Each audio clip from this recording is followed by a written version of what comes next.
Seguruenez honek zabaltzen digu euskararen normalizazio bidean fase berri bat. Zergatik, erakunde bakoitza hemendik aurrera edukiko ditugulako tresna batzuk eta ahalmen batzuk eta horrekin batera erakunde bakoitza ahaldundu ingo dalako. Eta orain dela aste gutxi lehendakariak erabili zuen kontzeptua eta baita ere tresna baita ere jauzia gara esan zuen bere momentuan eta tresna bat jarri zuen martxan 2027ra begira euskararen normalizazioa jauzi bat egin dezan, jauzia da kontzeptua. Jauzia eman behar balin badugu, euskara bidegurutzean balin badugu une honetan. Eta guztion artean, bai erakunde publiko eta bai gizarte eragilek eta hiritarrek baita ere elkarrekin esfortzu handi bat egin balin badugu euskarak aurrera egin dezan eta bere erabilerak aurrera egin dezan.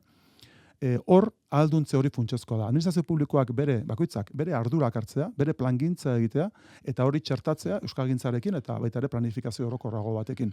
Baina importantea da une honetan azpimarratzea erakunde bakoitza daukala bere ardura.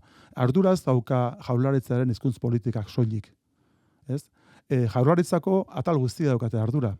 Eta ez bakarrik Jaurlaritzak, baizik erakunde publikotako arduradun guztiek